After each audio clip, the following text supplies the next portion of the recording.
अच्छा, ऐसा धोखा हमारे साथ किया, भोगोगे तुम। ये जो निकलता है ना भोगोगे, ये अकाट्य होता है। क्योंकि किसी का भी हृदय, मान लो किसी भी जीव जंतु को आप कष्ट दें और उसका हृदय आह भर जाए, तो वो आह वज्र की लीक है, तुम्हें भोगना पड़ेगा। वो आह किसी की ना लेना जिंदगी।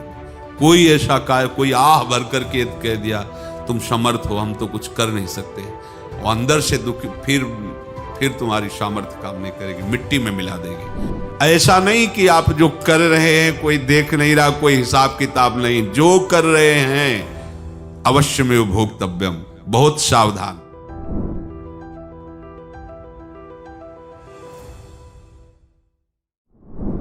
जीव स्वयं नित्य निरंतर कर्मों के जाल को रच रहा है और अपने आप को बांध रहा है। आपको मुक्त होना है, बंधना नहीं है। जीव का जन्म कर्मों के अनुबंध से होता है, कर्मों के बंधन से होता है, और उसको अपना ऋण चुकाना होता है। कर्मानुबंध ये बहुत सूक्ष्म विषय है। जैसे आप जिस परिवार में जन्म लिए हैं, तो उस परिवार के लोगों से आपका ऋण है, इसलिए उसी परिवार में आप आए हैं। और ऋणानुबंध, उसको बिना चुकाए या बिना वसूल किए आप वहां से जाएंगे नहीं। आपको लेना है तो वसूल करना है, और देना है तो चुकाना है। ये पूर्व के जन्मों से निश्चित किया गया है। जैसे किसी के यहां पुत्र हुआ, जन्म से ही पैसा खर्चा शुरू हुआ, जो बड़ा हुआ तो उद्दंडता के द्वारा मार पूरे परिवार को क्लेश पर क्लेश देता चला जा रहा है। ये तुम्हारे कर्म का फल है। या ऐसे शक्तिहीन बुद्धिहीन ऐसे पागल पूरे जीवन सेवा करो, तुमसे अपना हिसाब चुकाने के लिए वो आया है। अब परिवार के जो सदस्य जुड़े आके, मतलब पत्नी आते ही पूरी हृदय में आनंद, परिवार में आनंद, और जीवन भर वो आनंद ही सुख देने के लिए उसका जन्म हुआ। वो अपना ऋणानुबंध मुक्त, और आते ही भयंकर क्लेश खड़ा कर दिया, बीच में दीवाल और झगड़ा वैसा, फिर अतरे दिन मारपीट शुरू, कलह अशांति, पूरा जीवन नरक हिसाब करने आए। यहां ऋण चुकाए बिना कोई जा नहीं सकता, ऋण चुकाना पड़ेगा। किसी का ऋण वसूल करना है तो किसी को ऋण चुकाना है, दोनों काम करने होते हैं। अनेक जन्मों में अनेक लोगों के साथ हमने जो बर्ताव किए हैं, अच्छे या बुरे, वो होंगे। अब किसी आदमी को हम जानते नहीं, अचानक मिला, अचानक टक्कर लगा और मार पीट गाली गुप्ता सब कर दिया, चुपचाप सह लो। क्यों? ये आपका हिसाब है, पूर्व का हिसाब। हमारा उससे कोई द्वेष नहीं, कोई संकल्प नहीं। अचानक घटना घटी और हमसे द्वेष करने लगा, हमें पीटने लगा, हमें गालियां दे, ये हिसाब है, चुपचाप सह जाओ। अपने घर का भाई ही भारी दुश्मन बन गया और क्लेश, हिसाब है। एक प्रभुदत्त ब्रह्मचारी जी की वाणी में पढ़ा था, एक महात्मा जी भ्रमण करते थे, तो उस समय असरफियां चलती थी, मोहरे असरफियां, तो उनको भेंट में देते लोग। तो या तो ठाकुर सेवा में लगे तत्काल, या संत सेवा में तत्काल लगे, उसका संग्रह करके डोलना ये ठीक नहीं है बैरागी के लिए, सिद्धांत में ये ठीक नहीं है। तो जब 2, 4, 6, 8 ऐसे मोहरे हुई, तो उन्होंने विचार किया कि और भ्रमण करके जब काफी मोहरे हो जाएंगी तो प्रयागराज में जब कुंभ पड़ता है, एक बार पूरे सब अखाड़े के संतों को, अलग अलग संप्रदाय सब संतों को बुलाएंगे और सबको पुआएंगे। अब साधु है तो यही विचार करेगा, और क्या विचार करेगा। तो उन्होंने ऐसे डंडा बनवाया, बेंत, जो ऊपर से चूड़ीदार और भीतर पोला, और मोहरे उसमें डालते गए। और भ्रमण, जहां जहां श्रद्धालु भगत थे सबके यहां जाना, और इच्छा रखना कि एक मोहर तो दे ही दे दक्षिणा में। कामना कोई भी हो वो बांधती ही है, ध्यान रखना। इसीलिए प्रभु जो चाहे वो करे, अपनी चाह नहीं रखनी चाहिए, अपनी चाह प्रभु की चाह में मिला देनी चाहिए। धीरे धीरे वो छड़ी भर गई। भ्रमण करने वाले महात्मा चूड़ी लगाई, इंतजार करते रहे। जब प्रयाग का कुंभ पड़ा तो चले। तो रास्ते में एक गांव में पूछा जाता है, जैसे कहीं रुको कि कोई श्रद्धालु ऐसा है जो संत सेवी है। तो कुछ लोगों ने बताया, हाँ एक परिवार है बहुत संत सेवी है और आपको मिलाते हैं उनसे।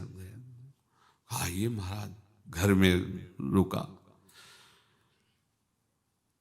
खूब अच्छा हलवा पूड़ी पवाया और जो घर के मालिक थे चरण दबाए। चरण दबाते दबाते उनकी दृष्टि पड़ी उस डंडे पे। इतना मोटा और ऊपर से कुछ चूड़ी सी भी नजर आ रही, इस डंडे में तो कोई रहस्य है ही है। अब महात्मा जी को खवा पिला के सुला दिया। महात्मा जी जब सो गए तो पत्नी से धीरे से कहा, वो डंडा लाओ बाबा जी का। डंडा, वो चूड़ीदार जो ही खोला पलटाया तो सैकड़ों मोहरे। ऐसे संत रोज पधारे भगवान, तुम आनंद हो जाए फिर क्या। पत्नी से कहा, नाप के कंकड़ लाओ। वो तो महात्मा जी तो खाए खीर पूड़ी, आराम से सो रहे। रात में पूरी प्लानिंग करके उसमें कंकड़ भर के चूड़ी लगाकर सिराने रख दिया, सारी मोहरें हटा ली। महात्मा जी आराम से छड़ी उठाए तो वजन पक्का। वैसे बड़े लोग चतुर होते हैं, पर ये नहीं जानते कि कर्म कितना भयानक होता है। और उनकी कोई संतान नहीं थी, पर धन में इतना प्रेम उनको था। बहुत सावधान। साधु महात्माओं के पास जो अर्थ है, गृहस्थी अगर आता वहीं से है, पर अगर उसको जोर जबरदस्ती या किसी छल कपट से, तो वो उसका विनाश ही करता है। आज तक का प्रमाण है। अब उनको ये भाव पता नहीं होगा, या पता होगा तो लोभ के कारण वो उसको मान नहीं पाए होंगे। महात्मा जी गए प्रयाग में, किसी अखाड़े पर रुके और वहां प्रार्थना की कि कल जो है संपूर्ण अखाड़ों का निमंत्रण किया जाए और सब संतों को भोग पवाया जाए और उनको दक्षिणा भी दी जाए। महंत ने सोचा कि बहुत बड़ा है तो उत्सव है, क्योंकि प्रयाग में कितने हजारों संत महात्मा सब। तो उनका महाराज बोरों इसमें चीनी और टीनों घी लगेगा, सब व्यवस्था। बोले आप मंगाइए, एक एक हिसाब हम करेंगे, हमारे पास सब व्यवस्था है। बोले कुछ तो पहले दे दो, वो इकट्ठे देंगे हम। उनको था कि अगर हम छड़ी खोला और दो चार मोहरे दी, किसी को पता लग गया तो गड़बड़ हो सकती। बोले हम भंडारे के समय आखिरी में सब कुछ आपको दे देंगे। ठीक है। वो अपने पास से पैसे लगाकर खूब जितना सामग्री सब लाए, लाखों की, और सब संतों को निमंत्रण कर दिया। संत जन निमंत्रित हो गए, भंडारा बन रहा है। तब वहां के महंत है और उनका देखो भंडारा भी बन रहा है, संतों को निमंत्रण। अब आप अर्थ की व्यवस्था कीजिए, क्योंकि इतनी बड़ी हमारी सामर्थ्य नहीं थी जितना हमने किसी तरह हमने व्यवस्था की। अब मुझे अर्थ चाहिए, तभी आगे की व्यवस्था बढ़ेगी। संतों को दक्षिणा देंगे और जिनसे अर्थ लिया उनको दे। देखो रसोई बन गई है सब। उनका छत में विश्वास नहीं तो ये अभी चूड़ी खोली। उनको तो था ना कि मोहरे हैं, कंकड़। तो जैसे कितना उनको सदमा लगा होगा। हजारों संतों का निमंत्रण, रसोई बन, मतलब संत हो के छल कपट। तो उनका महाराज आपने तो हमारा नाश कर दिया, जो महंत थे। अब बताओ रसोई बन गई, संत निमंत्रित हो गए और आप ये कंकड़ दिखा रहे हैं हमको। आपने तो हमें बर्बाद कर दिया, हमारी इतनी सामर्थ्य नहीं थी, आप पहले बता देते। संत होकर ऐसा छल कपट। अब वो बोले तो क्या बोले, क्योंकि उनको पता था कि मोहरे हैं इसमें। अंदर से उनका चिंतन गया उसी सेठ के पास, अच्छा ऐसा धोखा हमारे साथ किया, भोगोगे तुम। ये जो निकलता है ना भोगोगे, ये अकाट्य होता है। क्योंकि किसी का भी हृदय, मान लो किसी भी जीव जंतु को आप कष्ट दें और उसका हृदय आह भर जाए, तो वो आह वज्र की लेख है, तुम्हें भोगना पड़ेगा। वो देखो भीष्म जी को भोगना पड़ रहा है ना। सांप को ऐसे धनुष की नोक से उठाया और बंबूल के कांटों के ऊपर फेंक दिया, कई दिन तक शेदा हुआ, वो आह भर करके मरा। तो आपको 6 महीने बाणों की सैया पर आह किसी की ना लेना जिंदगी में। कोई ऐसा कोई आह भर करके कह दिया तुम समर्थ हो, हम तो कुछ कर नहीं सकते, और अंदर से दुखी, फिर तुम्हारी सामर्थ्य काम नहीं करेगी, मिट्टी में मिला देगी। फिर ये तो संत थे और भगवत आराधना के लिए, संत आराधना के लिए ही ऐसा किए हुए थे। अब इनका कैसे मुंह दिखाएं, अब क्या करें। सुबह संत जन आएंगे, सबके बीच में हमारी कि देखो इन्होंने, अब क्या करें। गए और संगम में जाके छलांग लगाई, अपने प्राण त्याग दिए। अब उनके तो पास मोहरे थी और व्यापार बढ़ा, और 9-10 महीने बाद ही लड़का हुआ। अब तो उनको कि संत फलीभूत हो गया। देखो व्यापार चल रहा, लड़का नहीं होता था, लड़का भी हो गया, बड़ा आनंद छा रहा है। जब से वो प्रकट हुए और धन की वृद्धि शुरू हो गई, पढ़ाई लिखाई में उनके खर्चा हुआ सब, बस बीमारी शुरू हो गई उनके शरीर में। अब उसमें पैसा जाना शुरू हुआ। इतने आसक्त तो वो दोनों हो गए कि कुछ भी हो, व्यापार ठप, संपत्ति बेचना शुरू। तो उन्होंने कहा कि बेटा मैं क्या कर सकता हूं तुम्हारे लिए। बोले हमारी अंतिम इच्छा है प्रयाग चलो, और जितने प्रयाग में संत महात्मा सबको एक बार भंडारा करवाओ, हमारी इच्छा अंतिम है, क्योंकि अंतिम यही इच्छा थी। बोले अब ज्यादा संपत्ति तो नहीं रह गई, तो बोले घर बेच दो, मेरे लिए ही तो है, बेच दो। मुझे लगता मैं बचूंगा नहीं, पर मेरी अंतिम इच्छा पूर्ण कर दो। घर बेच दिया, जेवर बेच दी। वहां गए, जब संत सेवा की तो बोले मुझे संगम तक ले चलो।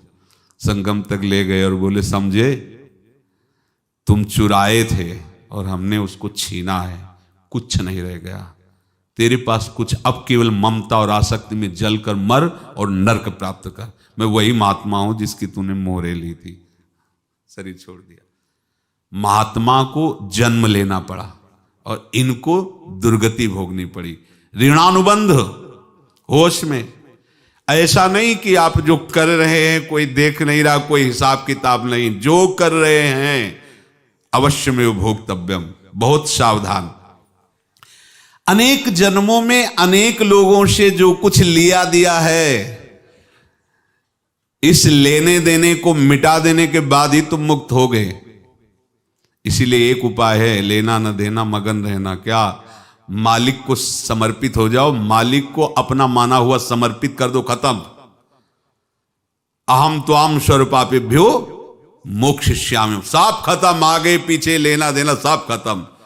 एकादश स्कंद में भगवान श्री कृष्णचंद्र जी ने कहा जो मेरे चरणों का आश्रय लेकर भक्त मेरा भक्ति करता है, उसके पितृ ऋण, मातृ ऋण, देव ऋण, ऋषि ऋण, सब ऋणों से मैं मुक्त कर देता हूं। बस यही एक उपाय है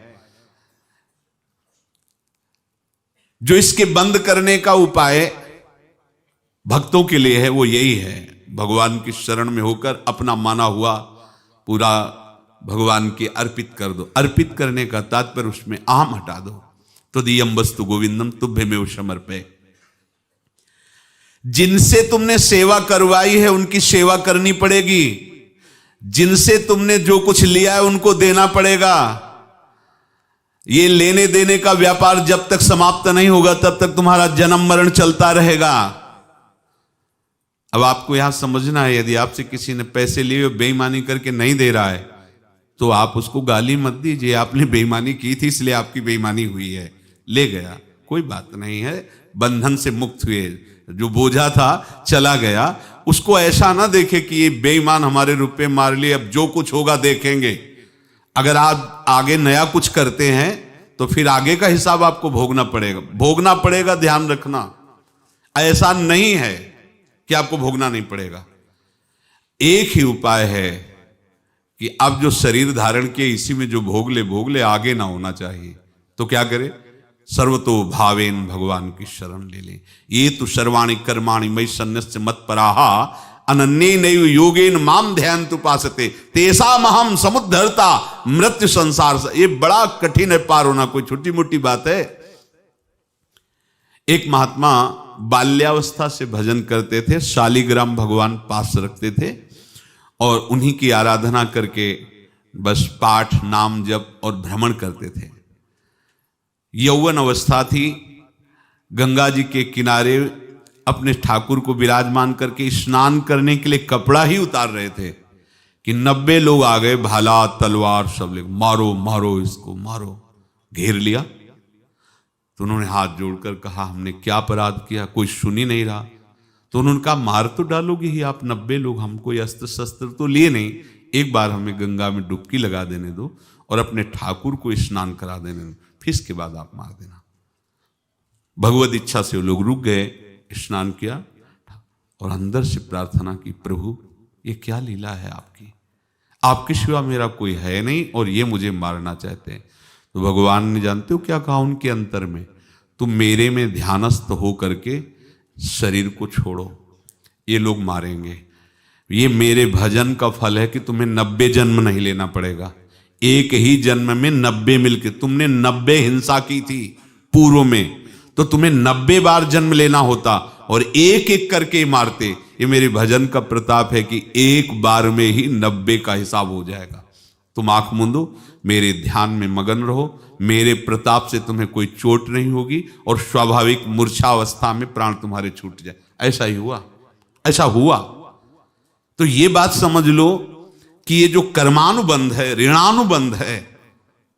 आप देखो, अगर शाप महात्माओं ने दिया कि तुम्हारे वंश का इससे विनाश होगा, तो भगवान भी परम धाम जा रहे तो उसी कील से, बाण की नोक में जो मछली लील गई थी छोटा कण, उसी से की नोक बनाई और उसी नोक को प्रहार किया, भगवान के श्री चरण में वही बाण की नोक लगी और भगवान ने स्वीकार किया ना। भगवान का बड़ा लीला विचित्र है। अगर छुप करके उधर रामावतार में बात, तो इधर ऐसे स्वीकार किया है भगवान ने। ऐसा कहीं नहीं दिखाया कि मैं भगवान हूं तो मैं अपने लिए, ऐसा नहीं दिखाया। नारद जी का हित किया पर नारद जी ने श्राप दिया तो भगवान ने स्वीकार किया। बंदरों ने ही सहायता की, जैसा बोले थे वैसा। ये लीला इस शरीर में भोगनी पड़ेगी। हाँ, ज्यादा को कम में भुगता देंगे, पर अब अगला शरीर ना मिले इसके लिए सर्वतो भावेन भगवान के आश्रित हो जाए। जैसे आपने दुकान फैला रखी है तो उसमें दो काम होते हैं, लेना और देना। किसी को उधार दिया है तो हमें उसे लेना है, और कोई नगद देकर सामान ले रहा है तो उसे सामान देना है, या उधार लिया है तो हमें उधार देना है। अब अगर दुकान बंद करनी है तो तुम्हें देने वालों पर जोर देना है, लेने वालों पर जोर नहीं। लेने वाला तो जाओ हम क्षमा किया, समर्पित किया, हमारा कोई संबंध नहीं, खत्म हो जाए, वो खुशी हो जाएगा। लेकिन देने वाला तुम अगर दुकान भी उठा दोगे तो जहां भी रहोगे तुम्हारे पास वो आएगा, लाइए हमारा। तो देने पर नजर रखिए, जिसका जिसका हिसाब है वो आपके सामने आता जाए, हटाते जाओ। लेने पर नजर मत रखिए और दुकान फौरन उठा दीजिए, नहीं अगर लेते देते रहे तो चलता रहेगा। आगे चलकर कुछ लेना न देना, मगन रहना बस अपने प्रभु के चिंतन में। अब हम कैसे जाने कि किसको क्या देना है, हमें क्या पता? तो हम पूरा हिसाब जिनको पता है उनको दे देते हैं, समझ रहे हो? उनको पता है क्या लेना है क्या देना है, तो इनके पास पहुंच गए, सरकारी हिसाब से सब बराबर कर देंगे। हमको अपनी जिम्मेवारी इनकी चरणों में समर्पित कर देना है, तभी हम जीवन मुक्त होंगे। ये रहस्य की बात है। प्रभु कह रहे हैं, यस्य सर्वे समारंभाः काम संकल्प वर्जिताः ज्ञानाग्नि दग्ध कर्माणं तमाहु पंडितम बुधाः। जिसके संपूर्ण कर्मों के आरंभ संकल्प और कामना से रहित हैं, तथा जिसके संपूर्ण कर्म ज्ञान रूपी अग्नि से जल गए हैं, उसको ज्ञानी जन भी पंडित कहते हैं, बुद्धिमान कहते हैं। पूज्य श्री भाई जी महाराज कह रहे हैं, जैसे वहां ज्ञानाग्नि से दग्न कह रहे हैं, तो अपने वृंदावन वासियों का प्रेमाग्नि से सब कर्म संस्कार दग्न होते हैं। जिस समय आपके हृदय में भगवत प्रेम का प्रादुर्भाव होगा तो लेश मात्र कभी तुम्हें दुख नहीं भोगना पड़ेगा।